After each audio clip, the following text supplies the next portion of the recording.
역대하 25장입니다.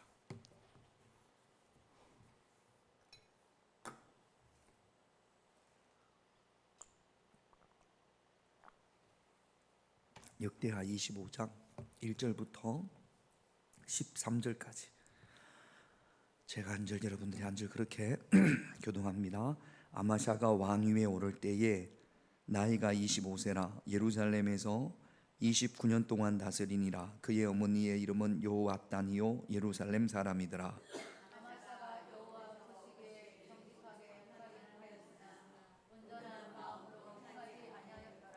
그의 나라가 굳게 섬에 그의 부왕을 죽인 신하들을 죽였으나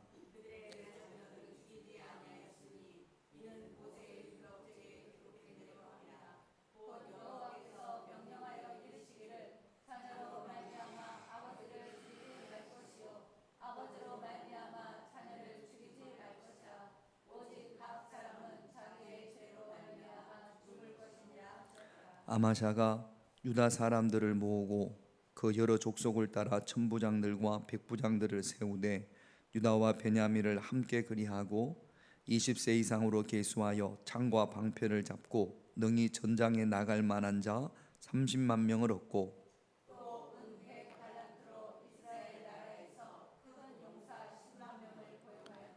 어떤 하나님의 사람이 아마샤에게 나와서 이르되 왕이여 이스라엘 군대를 왕과 함께 가게 하지 마옵소서. 여호와께서는 이스라엘 곧 에브라임 자손과 함께 하지 아니하시나니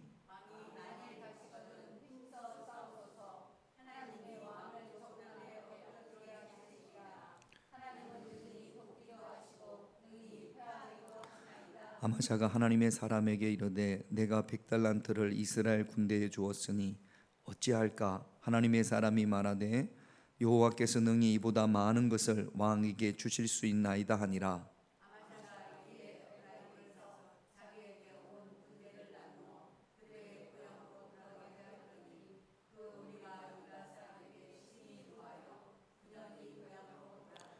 아마샤가 담력을 내어 그의 백성을 거느리고 소금 골짜기에 이르러 세일 자손 10,000명을 죽이고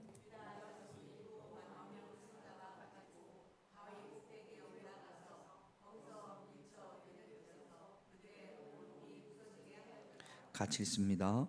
아마샤가 자기와 함께 전장에 나가지 못하게 하고 돌려보낸 군사들이 사마리아에서부터 베토론까지 유다 성읍들을 약탈하고 사람 3,000명을 죽이고 물건을 많이 노략하였더라. 아멘. 열왕기서도 그렇고 역대기서도 그렇고 이야기입니다. 그러니까 이게 막 드라마틱하게 이렇게 번역이 안 돼서 그렇지 물론 뭐 자세하게는 아닙니다만 왕들의 이야기입니다. 그러니까 여러분들이 스토리를 이름은 못 외우더라도 스토리를 이렇게 좀 줄거리를 따라와야지 그 가운데서 또 작은 부분 그 한 구절 한 구절에서 우리가 은혜 받기도 하고 하나님의 뜻을 깨달을 수가 있습니다. 지금 역대하 25장은 유다 나라에 대한 이야기입니다. 열왕기서는 남쪽 유다와 북쪽 이스라엘 이야기가 함께 있습니다만 역대기서는 북쪽 이야기는 없습니다. 남쪽 이야기만 있습니다. 그래서 열왕기서를 읽어보면 북쪽 이스라엘에 이런 일이 있었고 또 남쪽 유다에 이런 일이 있었고 또 그 다음에 북쪽 일이 있었고 또 남쪽 일이 있었고 이렇게 지그재그로 이야기를 기록했지만 역대기서는 다 남쪽 유다에 관한 이야기입니다. 24장이 요아스에 관한 이야기예요. 성경에 요아스가 있고 또 이 요아스 왕도 남쪽의 왕도 있고 북쪽에 또 요아스가 있습니다. 이름이 같은 사람이 서로 다른데 동명이인인 거죠. 그래서 많이 헷갈립니다. 그리고 남쪽 유다 왕 중에 요아스가 있고 요시야가 있고 같은 사람입니까? 다른 사람입니까? 다른 사람입니다. 요아스와 요시야는 근데 25장은 24장은 요아스에 관한 이야기인데 요아스가 반역에 의해서 신하들에게 죽습니다. 그리고 나서 요아스의 아들 아마샤가 왕이 됩니다. 아마샤가 왕이 된 다음에 2절 말씀을 먼저 한번 읽어볼까요? 2절 같이 있습니다. 아마샤가 여호와께서 보시기에 정직하게 행하기는 하였으나 온전한 마음으로 행하지 아니하였더라. 이게 다른 번역본에 보면 대략 순종했어요. 하나님 말씀에 대략 대충 그냥 순종을 했습니다. 여러분, 대체로 순종한 것과 온전히 순종한 것은 틀리죠. 틀리죠. 여러분들은 어떻게 대체로 순종합니까? 온전히 순종합니까? 여기서 나는 온전히 순종합니다, 그렇게 자신 있게 이야기할 수 있는 사람이 어디에 있겠습니까? 그런데 왜 온전한 마음으로 행하지 아니하였다라고 역대기서에서 아마샤를 기록을 하냐면, 이제 물론 나중에 에돔과의 전쟁에서 아마샤가 잘못한 게 있습니다만 열왕기서에 보면 이렇게 기록을 하고 있습니다. 열왕기하 14장 4절을 볼게요. 같이 있습니다. 오직 산당들을 제거하지 아니하였으므로 백성이 여전히 산당에서 제사를 드리며 분향하였더라. 다 하나님 말씀대로 하고 이렇게 다 했어요. 그런데 열왕기서에도 보면 그런데 하나 산당들을 제거하지 않았습니다.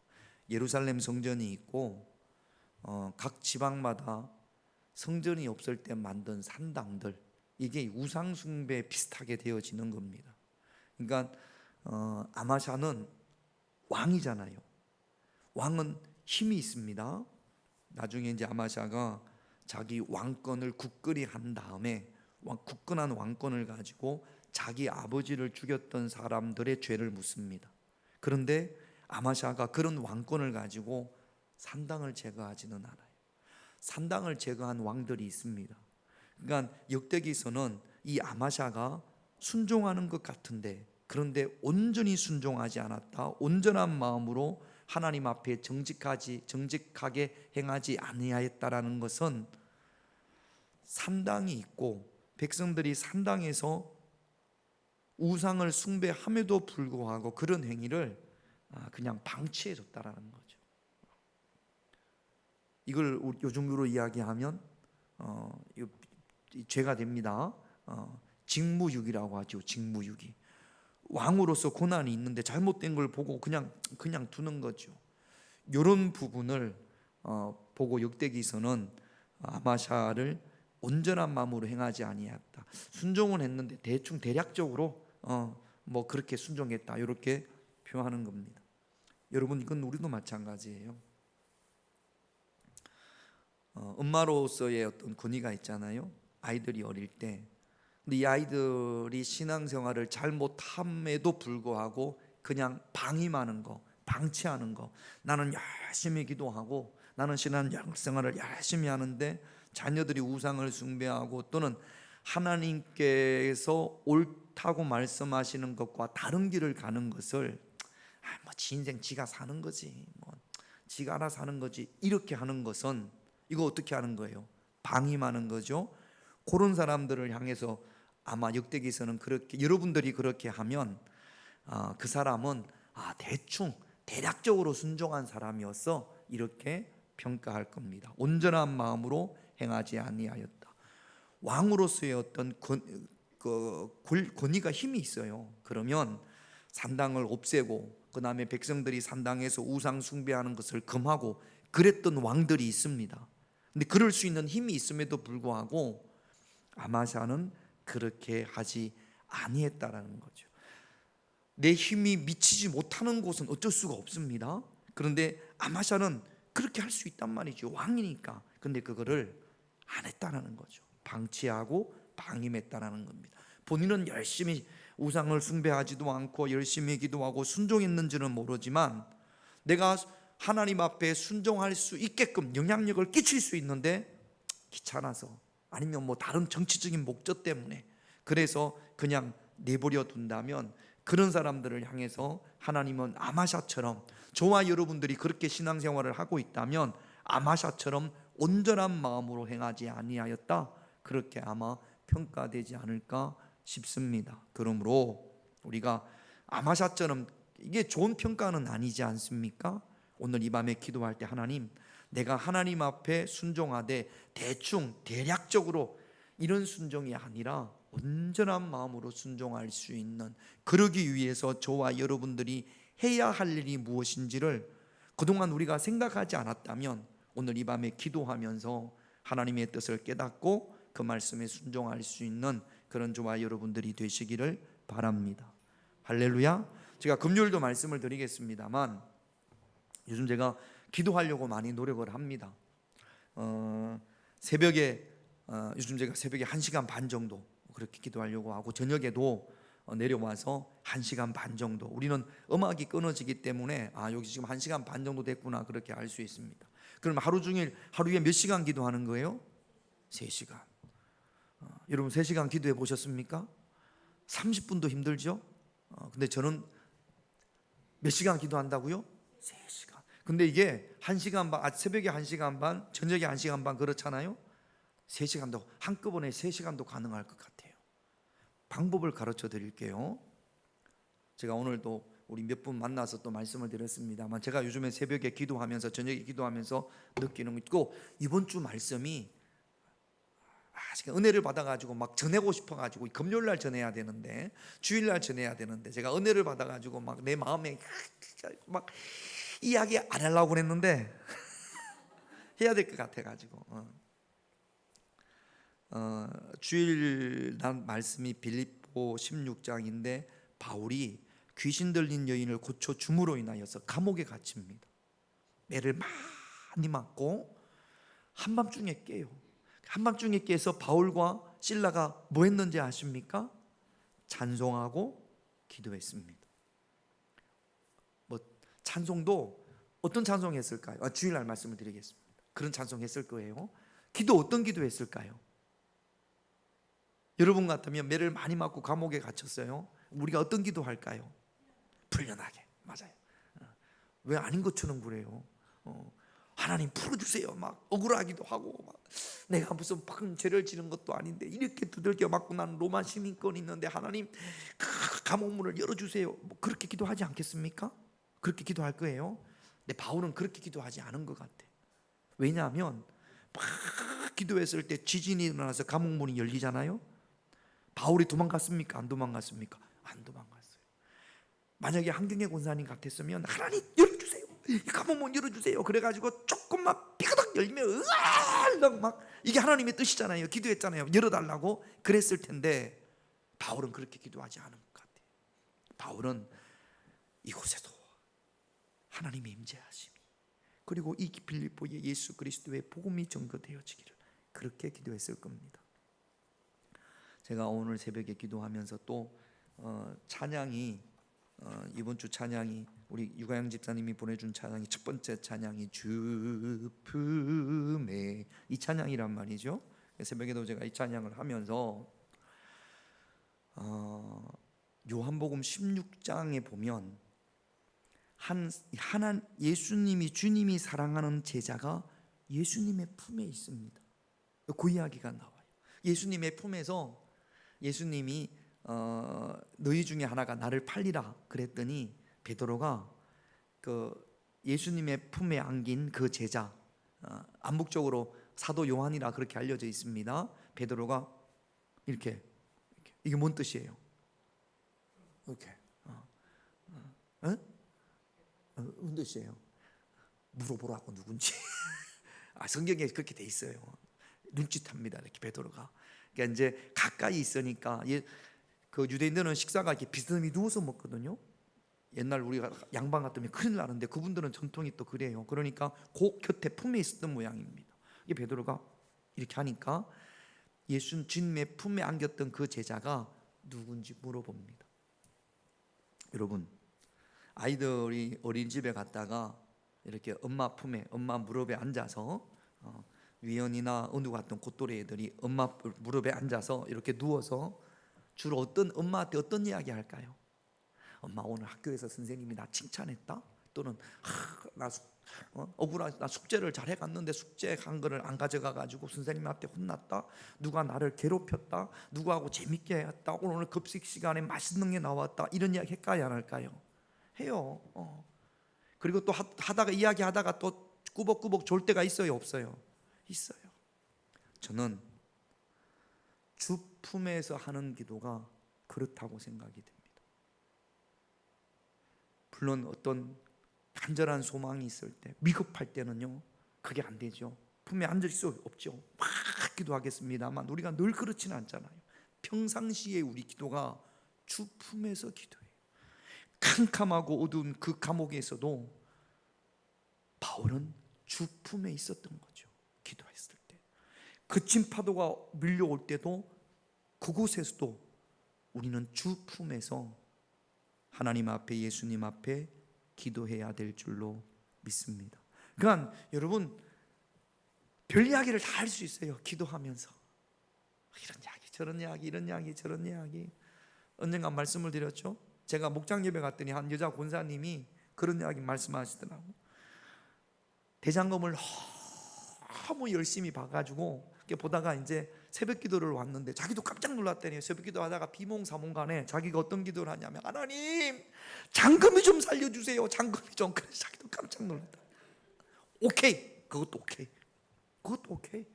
그런 이야기도 하나님 앞에, 주님 앞에, 주님 제가 요즘 TV를 드라마를 보는데요, 김용래 권사님 요즘 뭐 봅니까? 장로님 뭐 봅니까? 아주 요즘 안 봅니까? 여왕벌인가 뭐 드라마 하나님 그런데 막 그런 이야기, 아기들이 엄마한테 그런 이야기 해요, 안 해요? 그런 이야기 하거든. 만화 영화 본 이야기, 그런 이야기. 이것이 주 품의 기도입니다. 그래서 제가 기도하면서 느낀 것은, 기도하다가 그래서 졸 때가 졸 수 있어요, 없어요? 졸 수 있어요. 졸다가 또 기도하고 뭐 어떤 대단한 막 엄청난 뭐 기도 제목이 아니라 내가 살면서 하나님 앞에 저런 이야기 시간이요 1시간 반이요 그냥 그렇게 가버리는 겁니다. 그러면서 이런 기도가 쉼이구나. 옛날에 어떤 목사님들이 그랬거든요. 기도가 쉼이라고. 힘들고 어려울 때 기도하면서 쉰다고. 근데 주 품의 기도가 바로 쉬는 기도예요. 그런데 하나님 앞에 기도하는데 말이죠, 정장하고 넥타이 매고 자 주님 제가 왔습니다 이렇게 하는 기도는 참 부담스럽습니다. 여러분, 주 품의 기도. 예수님 품에 안겨가지고요, 너희 중에 누가 나를 팔리라 그랬는데 누가 파는데요? 이렇게 묻는 거지. 사랑하는 제자가 우리가 주님의 품에 1시간이 됐건 2시간이 됐건, 여러분 내가 기억나는 것마다 하나님 앞에 이야기하고, 주님은요 우리의 사정을 다 아니까 그런 기도를 통해서 예수님과 가까워지는 겁니다. 하나님, 오늘 교회 갔더니 앞에 국화가 있잖아요. 국화가 있더라고요. 참 예쁘더라고요. 하나님이 볼 때 저도 국화처럼 예쁜가요? 그렇게도 이야기할 수 있고, 주님의 품에 거할 수 있는, 주 품에 기도할 수 있는 그런 저와 여러분들이 되시기를 바랍니다. 그래서 제가 요즘 하루에 3시간, 아침에 1시간 반, 저녁에 1시간 반. 여러분 너무 부담 갖지 마세요. 저는 그 은혜 가운데 얼마만큼의 시간을 가지고 하나님과 대화하느냐가 중요하다고 생각합니다. 물론 어떤 때는 집중적으로 기도할 때가 필요하기도 하죠. 그러나 늘 그렇게 할 수는 없습니다. 내 삶에 어떤 어려운 문제가, 정말로 어려운 문제가 있을 때는요, 무릎에 베고 있다가 앉아가지고 엄마 그렇잖아요, 엄마 그렇잖아요, 엄마 그렇게 이야기할 때가 있잖아요. 근데 늘 그럴 수는 없어요. 우리가 평상시의 삶에 주님의 품에 있기를. 바울은 그 감옥에서 예수님의 임재하심을 기도했을 거고, 그 캄캄하고 차가운 빌립보 감옥이 주님의 품으로 바뀌는 겁니다. 세상의 어떤 누구보다도 평안함을 유지했던 거고요, 거친 파도가 몰려오는 그곳에서도 우리가 주님의 품 안에 있어야 될 줄로 믿습니다. 그래서 따라합시다. 주 품의 기도. 주일날 설교 제목이에요. 주 품의 기도. 이 뭐 이런 내용을 모르면 주품의 기도가 뭔가 싶을 건데 이제 오늘도 잠깐 듣고 또 금요일도 듣고 주일도 듣고 그래서 우리 여러분 기도 처소를 찾읍시다. 할렐루야. 그래서 10분 기도하고 기도할 거 없다고 그러지 말고 다 주품에서 편안하게. 근데요 기도하다 보면 감동도 되고 말씀도 떠오르고 눈물도 나고 그렇게 되는 겁니다. 그래서 더 많이 주님과 시간을 보낼 수 있는 여러분들이 되시기를 주님의 이름으로 축원드립니다. 3절 말씀을 볼게요. 같이 있습니다. 그의 나라가 굳게 섬에 그의 부왕을 죽인 신하들을 죽였으나 이제 아마샤가 왕권이 굳건해졌어요. 굳건해진 다음에 뭘 했냐면 자기 아버지를 죽였던, 자기 아버지가 왕이었잖아요. 왕에게 반역을 일으켜서 자기 아버지를 죽였던 신하들의 죄를 묻습니다. 자, 보통 우리 조선시대 같으면 역모를 꾀하면, 반역을 일으키면 그 사람만 죽는 것이 아니라 몇 대를 멸한다고요? 3족을 멸한다고요. 그래서 제가 3족이 누군가 찾아봤습니다. 3족은 아버지 쪽, 어머니 쪽, 그 다음에 아내 쪽, 그렇게 3족인데 주로 8촌까지 죽인답니다. 8촌이면 엄청나게 멀어요. 그러니까 반역을 꾀하면 내 8촌까지, 그러니까 친가 쪽에 8촌, 외가 쪽에 8촌이 다 죽는 거죠. 왜 이렇게 합니까? 그런 공포도 확산할 뿐더러 혹시라도 거기에 원한을 품고 반역을 일으킬 사람이 있을 수 있으니까. 명나라 황제 영락제는요 9족을 면했답니다. 반역을 일으킨 것도 아닌데 반역을 일으켰다고 해서 9족을 면하니까 그냥 그 사람을 아는 사람들은 다 죽는 거죠. 그렇게 했단 말이죠. 아마샤도 왕권을 굳건히 해서 충분히 그렇게 할 수 있었습니다. 그런데 아마샤는 그렇게 하지 않습니다. 그 죄를 범한 사람, 그 사람들만 죄를 묻습니다. 왜 그렇게 했느냐? 4절을 한번 볼게요. 같이 있습니다. 그들의 자녀들은 죽이지 아니하였으니 이는 모세의 율법책에 기록된 대로 함이라. 곧 여호와께서 명령하여 이르시기를 자녀로 말미암아 아버지를 죽이지 말 것이요 아버지로 말미암아 자녀를 죽이지 말 것이라. 오직 각 사람은 자기 죄로 말미암아 죽을 것이니라. 연자제하지 마라. 아버지의 죄 때문에 아버지의 죄를 아들에게 묻지 말고 아들의 죄를 아버지에게 묻지 말라. 참 이게 성경이 오래전에 쓰여진 하나님이 주신 말씀이지만 이런 법들이 잘 없거든요. 동양에서는 뭐 그냥 싹 죽여버리니까. 그런데 오직 자기 죄로, 아니 아버지의 죄가 나에게, 아버지의 죄 때문에 내가 어려움을 당하는 일은 없어야 되지 않습니까? 요즘은 연자제가 있어요, 없어요? 없는데도 불구하고 온갖이 그런 경우들이, 지금은 없겠지만 얼마 전까지만 해도 그런 경우들이 있었단 말이죠. 그러니까 이 아마샤의 감정은요 아버지뿐만 아니라 그의 가족들을 다 어떻게 하고 싶었을 겁니다.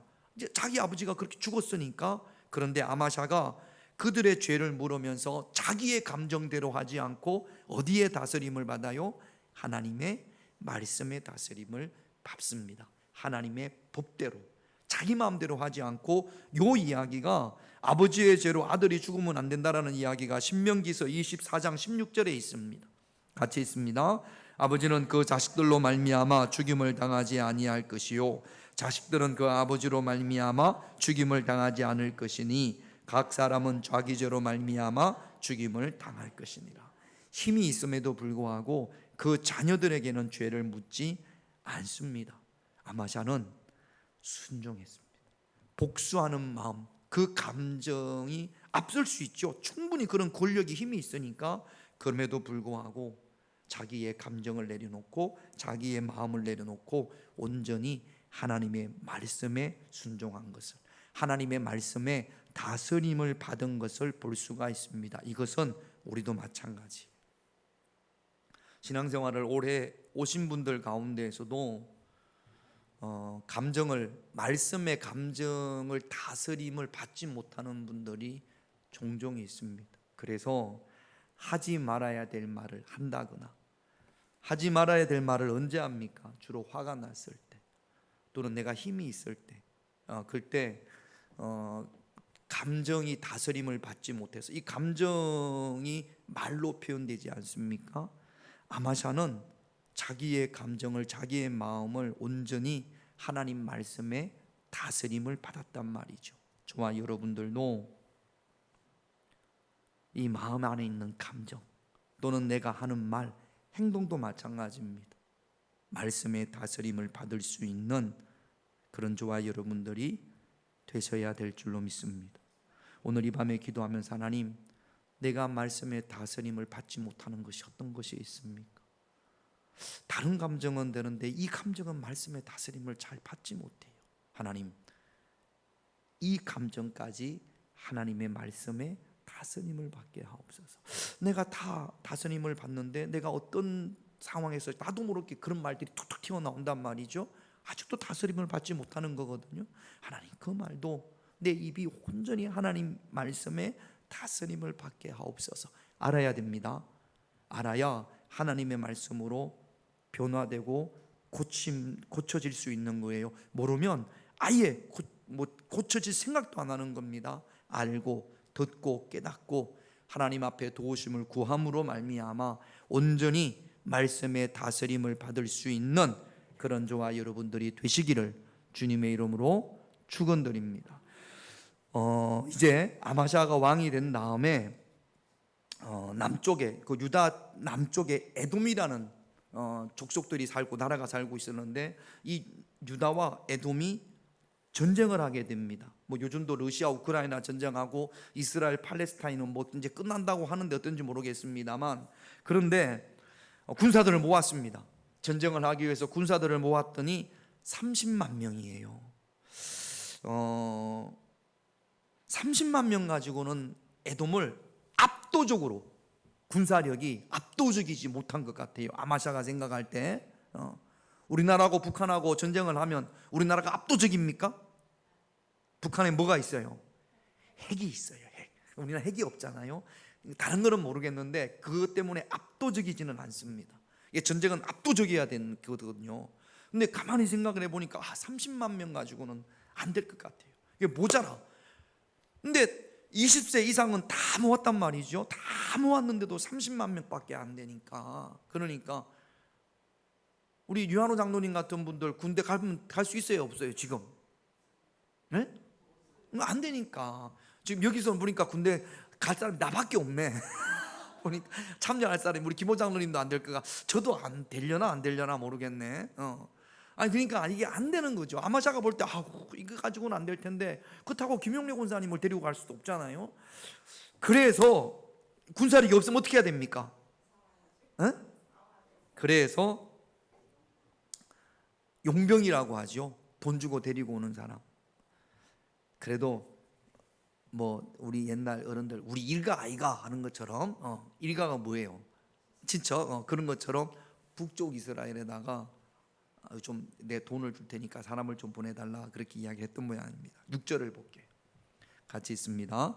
또 은 100달란트로 이스라엘 나라에서 큰 용사 10만 명을 고용을 하였더니, 은 100달란트를, 요즘 은값 금값이 많이 올랐잖아요. 그래서 제가 한번 찾아봤습니다. 은 한 달란트 값에서 100달란트를 계산을 했더니 지금 한화로 은값 대체로 은 100달란트는 한화로 5,400억입니다. 5,400억. 5,400억을 이스라엘 나라에 주고, 이스라엘 그 왕한테 줬겠죠. 그리고 군사 몇 명을, 5,400억을 주니까 몇 명을 보내줬어요? 10만 명을 보내줬어요. 그러니까 이제 30만 더하기 10만 하면 몇 명입니까? 40. 이제 할만해요. 이 정도면 에돔이랑 한번 붙을 만한 것 같아요. 그런데 그렇게 해서 10만 명을 고용을 해서 북쪽에서 용병이, 북쪽이 훨씬 땅도 넓고 인구도 많으니까 10만 명의 용병들이 남유다 쪽으로 왔습니다. 그런데 이게 하나님의 뜻이 아니라는 거죠. 7절 8절을 한번 볼게요. 같이 있습니다. 어떤 하나님의 사람이 아마샤에게 나와서 이르되, 왕이여, 이스라엘 군대를 왕과 함께 가게 하지 마옵소서. 여호와께서는 이스라엘 곧 온 에브라임 자손과 함께 하지 아니하시나니 왕이 만일 가시거든 힘써 싸우소서. 하나님이 왕을 적군 앞에 엎드려지게 하시리이다. 하나님은 능히 돕기도 하시고 능히 패하기도 하시나이다. 이게 막 돈을 5,400억이 아니고 5억 4천 주고 가게를 하나 차렸어요. 자, 우리 고윤남 군사님이 5,400억 아니 5억 4천을 주고 미용실을 하나 딱 차렸어요. 근데 제가 가가지고 군사님 이거 하나님의 뜻이 아닙니다. 이거 하지 마세요. 하나님은 다른 방법으로 우리 권사님을 도우실 겁니다. 이거 가게 하지 마세요. 그러면 권사님 어떻게 하겠습니까? 5억 4천 들여가지고 개업을 했는데 어떻게 하겠어요? 그렇지. 다른 교회를 가면 되지 뭐. 개업 예배 해주는 목사님을 찾아가면 되죠. 지금 그 이야기거든요. 5,400억을 주고 10만 명을 데리고 왔어요. 이제 막 전쟁을 하려고 하는데 어떤 하나님의 사람 선지자가 오더니 하나님의 뜻이 아닙니다. 하나님은 능히 이기기도 하시고 패하기도 하십니다. 이거 하나님의 뜻이 아닙니다. 어떻게 해야 됩니까 여러분? 5,400억인데 5억 4천도 포기 못하는데 5,400억을 지금 다 돈 주고 데리고 왔는데 돈 다 이미 지불하고 이 사람들이 왔단 말이죠. 9절 그 이야기를 듣고 아마샤가 고민합니다. 같이 있습니다. 아마샤가 하나님의 사람에게 이르되 내가 100달란트를 이스라엘 군대에 주었으니 어찌할까? 하나님의 사람이 말하되 여호와께서 능히 이보다 많은 것을 왕에게 주실 수 있나이다. 고민이 됩니다. 우리 고인남 권사님은 고민할 것도 없이 한다고 그랬는데 아마샤는 고민했던 것 같아요. 5,400억 이거 포기해야 되나? 하나님이 능히 도우신다는데. 자, 5,400억을 들여서 용병을 데리고 온 목적이 뭐예요? 이기려고 목적이 이기는 거예요. 다른 거 없어요. 이기게만 해주면 용병 되돌려 보낼 수도 있어요. 그런데 그들을 되돌려 보내면 하나님께서 어떻게 해주신다고요? 승리하게 해준다고. 자, 이제 이게 둘 중에 따라합시다. 어찌할까? 아마샤요. 어찌할까? 5,400억을 포기하자니 이것도 아닌 것 같고, 그렇다고 하나님의 선지자가 말한 걸 딱 무시하자니 또 이것도 아닌 것 같고. 제가 우리 고윤남 권사님 5억 4천 들여가지고 준비했는데 권사님 망합니다. 권사님 1년 안에 망합니다. 그러면 찝찝하겠지. 내가 기도했는데 하나님께서 이렇게 환상을 보여주셨는데 권사님 망합니다. 5억 4천이 아니라 10억 손해봅니다. 그러면 찝찝하겠지. 다른 교회를 찾아가면 되나? 그런 거예요. 어찌할까? 어찌해야 되나?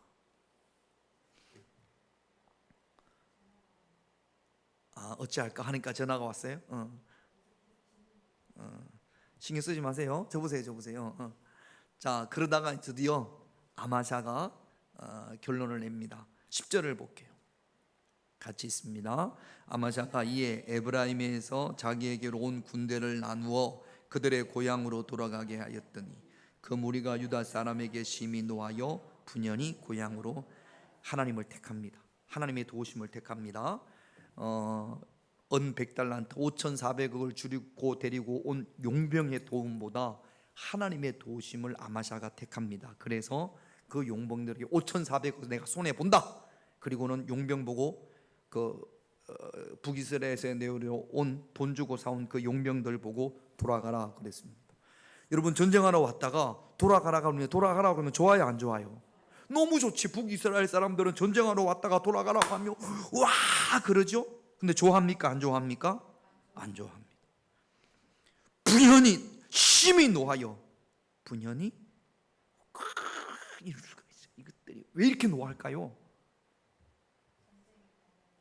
여러분, 이유가 있어요. 속마음이 달라요. 지금 북쪽에서 내려온 그 용병들은 전쟁에 참여하는 목적이 다릅니다. 유다는 자기 가족을 지키기 위해서, 자기 나라를 지키기 위해서잖아요. 이 용병들은 내 나라도 아니잖아요. 자, 13절을 볼게요. 같이 있습니다. 아마샤가 자기와 함께 전장에 나가지 못하게 하고 돌려보낸 군사들이 사마리아에서부터 베토론까지 유다 성읍들을 약탈하고 사람 3,000명을 죽이고 물건을 많이 노력한. 북쪽으로 올라가면서요, 북쪽으로 올라가는 길에 있는 유다 성읍들을 노략질합니다. 약탈합니다. 그러니까 처음부터 이들은 나라를 지키기 위한 것이 아니라, 만약에 이 10만 명이 이 전쟁에 참여했잖아요, 100% 지는 거죠. 돈 때문에. 이들은 돈이면 언제든지 에돔 쪽에 붙을 수도 있고, 오히려 유다 성읍들을 약탈한단 말이죠. 이건 생각지도 못했는데 이들의 행태를 보니까 충분히 그럴 수 있는 거죠. 누가 이미 하셨어요? 하나님이 하셨어요. 이들이 진실한 마음을 가지고 남유다를 도우려고 했다면 하나님께서 이렇게 안 하셨을 거예요. 그런데 이들의 행태, 이들의 속마음은 아마샤는 모르지만 누구는 알았어요? 하나님은 아신 거죠.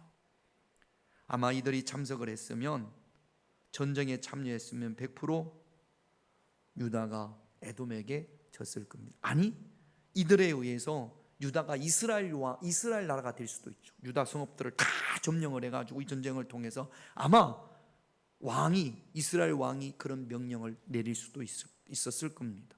근데 하나님은 아셨어요. 그러니까 여러분, 당장은 손해보는 것 같지만 얼마를 손해봤어요? 5,400억. 당장은 손해를 보는 것 같지만 하나님 말씀에 순종하면 결국에는 하나님께서 승리케 해주실 줄로 믿습니다. 5,400억 아까워서 그들을 참력을 시켰으면 5,400억이 아니라 유다 나라가 망하는 거죠. 하나님이 이걸 아시고 이걸 막으셨습니다. 아마샤가 다행히 고민하다가 5,400억을 포기를 하고 은 100달란트 지불한 걸 포기하고 하나님의 말씀을, 하나님의 도우심을 구했단 말이죠. 그래서 하나님께서 승리케 하십니다. 11절 12절을 한번 볼게요. 같이 있습니다. 아마샤가 담력을 내어 그의 백성을 거느리고 소금 골짜기에 이르러 세일 자손 10,000명을 죽이고 유다 자손이 또 10,000명을 사로잡아 가지고 바위 꼭대기에 올라가서 거기서 밀쳐 내려뜨려서 그들의 온몸이 부서지게. 이게 뭔 이야기냐면 에돔과 싸워서 크게 승리했다라는 겁니다. 여러분, 당장 눈앞에 손해보는 거, 이거 손해보지 않으려고 더 큰 어려움, 더 큰 패배 쪽으로 나가는 것이 아니라 하나님 말씀에 순종함으로 더 큰 승리를 누릴 수 있는, 더 큰 승리의 축복을 누릴 수 있는 그런 저와 여러분들이 되셔야 될 줄로 믿습니다. 9절 말씀, 선지자가 아마샤에게 한 말씀을 다시 한번 볼게요. 9절 같이 있습니다. 아마샤가 하나님의 사람에게 이르되 내가 100달란트를 이스라엘 군대에 주었으니 어찌할까? 하나님의 사람이 말하되 여호와께서 능히 이보다 많은 것을 왕에게 주실 수 있나이다. 5,400억보다 승리했잖아요. 승리하기 위해서 데리고 왔는데 그 용병들이 돕는 것보다 더 큰 하나님의 도우심이 아마샤에게, 남유다에게 있었는 줄로 믿습니다. 여호와께서 능히 이보다 많은 것을, 100달란트를 주었는데 데리고 왔는데 어찌할까? 그랬더니 하나님께서 선지자를 통하여서 여호와께서 능히 이보다 많은 것을 왕에게 주실 수 있나이다. 능히 이보다 많은 것을 하나님께서 저와 여러분들에게 주실 수 있습니다. 그러므로 당장 손해보지 않기 위해서 하나님의 말씀을 저버리는 것이 아니라 당장 손해를 보는 것 같더라도 하나님의 말씀을 붙잡을 수 있는 그런 저와 여러분들, 그래서 능히 이보다 더 많은 것을 누릴 수 있는 저와 여러분들이 되시기를 이 밤에 우리가 함께 기도하기를 원합니다. 기도 제목 볼게요. 1번 같이 있습니다. 하나님께 순종하되 적당히 순종하는 것이 아닌 온전히 순종하게 하옵소서. 온전히 순종하게 하옵소서. 내 영향력이 미치는 이들에게 잘못된 길로 가고 있는 것을 방치하고 방임하는 것, 이것이 온전히 순종하지 않는 겁니다. 온전히 순종할 수 있는 그런 저와 여러분들에게 되기를 기도하십시다. 2번 같이 있습니다.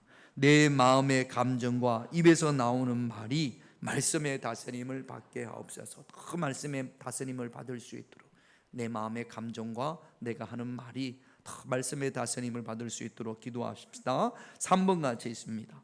당장은 손해를 보는 것처럼 보여도 말씀에 순종함으로 주의 도우심을 경험하게 하옵소서. 반드시 말씀에 순종함으로 주의 도우심을 경험할 수 있는 그런 저와 여러분들이 되게 해달라고 오늘 우리 찬송하고 할 수 있다 하시는